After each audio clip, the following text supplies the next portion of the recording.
নমস্কার।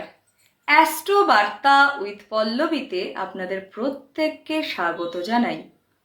আমি পল্লবী। আশা করি আপনারা প্রত্যেকে খুব ভালো আছেন। আজ আমি কথা বলবো দশম ভাব বা 10th হাউস প্রসঙ্গে। বৈদিক জ্যোতিষে দশম ভাবকে বলা হয়েছে কর্মভাব। এই ভাবটি থেকে আমাদের প্রফেশনের বিচার করা হয়। এই ভাবটি থেকে আমাদের সোশ্যাল স্ট্যাটাসের বিচার করা হয়। এই ভাবটি থেকে আমাদের প্রমোশনের বিচার করা হয়। বসের সাপোর্ট আমরা কতটুকু পাবো তার বিচার করা হয় এই দশম ভাব থেকেই। এছাড়াও বায়োলজিক্যাল ফাদার না হওয়া সত্ত্বেও যারা আমাদের জীবনে পিতার মতোই রোল প্লে করেন তাদের বিচারও করা হয় দশম ভাব থেকেই। চলুন সংক্ষেপে জেনে নিই কোন গ্রহ দশম ভাবে ঠিক কেমন ফলাফল প্রদান করে থাকে। রবি দশম ভাবে দিকবল বা ডাইরেকশনাল স্ট্রেংথ পেয়ে থাকে। যাদের দশম ভাবে রবি অবস্থান করে এরা সরকারি কাজে অত্যন্ত মান মর্যাদা পেয়ে থাকেন। এছাড়াও এরা অত্যন্ত বিখ্যাত রাজনৈতিক ব্যক্তিত্ব হয়ে থাকেন।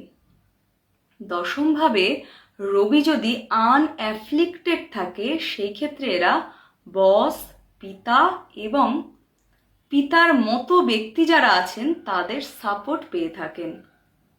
দশম ভাবে চন্দ্রের অবস্থান একজন জাতক বা জাতিকাকে বারবার কর্ম পরিবর্তন করতে বাধ্য করে।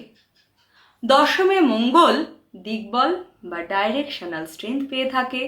যাদের দশম ভাবে মঙ্গল অবস্থান করে তারা অত্যন্ত ভালো সার্জেন হয়ে থাকেন।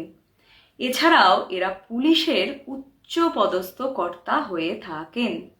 আর্মি এবং ইঞ্জিনিয়ারিং প্রফেশনেও এরা যথেষ্ট সাফল্য পেয়ে থাকেন। দশম ভাবে বুধের অবস্থান একজন জাতক বা জাতিকাকে অত্যন্ত ভালো রাইটারে পরিণত করে। এরা যথেষ্ট ভালো অ্যাঙ্কারিং করে থাকেন। এছাড়াও এরা আইটি প্রফেশনে যথেষ্ট সুনাম অর্জন করে থাকেন। দশমে বৃহস্পতির অবস্থান একজন জাতক বা জাতিকাকে অত্যন্ত ভালো শিক্ষকে পরিণত করে। এছাড়াও এরা আইন প্রফেশনেও যথেষ্ট সুনাম অর্জন করে থাকেন। দশমে শুক্রের অবস্থান একজন জাতক বা জাতিকাকে মিডিয়া বা যে কোনো বিউটি রিলেটেড প্রফেশন বা ফ্যাশন ইন্ডাস্ট্রিতে প্রভূত সাফল্য এনে দেয়। দশমে শনিদেবের অবস্থান একজন জাতক বা জাতিকাকে উচ্চ সরকারি পদ দেয়, তবে তা পেতে এদেরকে একটু বেশি স্ট্রাগল করতে হয়। দশমে যখন রাহু অবস্থান করে তখন এরা আনকনভেনশনাল প্রফেশন চুজ করেন। দশমে কেতুর অবস্থান এদেরকে আধ্যাত্মিকতায় মগ্ন থাকতে শেখায়। চলে আসি প্রতিকারের প্রসঙ্গে। দশম ভাবের সুফল পেতে আপনি প্রতিদিন সূর্যদেবকে জল অর্ঘ্য প্রদান করুন এবং আপনার দশম ভাবে যেই রাশিটি অবস্থান করছে তার অধিপতি গ্রহের বীজ মন্ত্র জপ করুন। ভালো থাকুন, সুস্থ থাকুন, আনন্দে থাকুন। নমস্কার।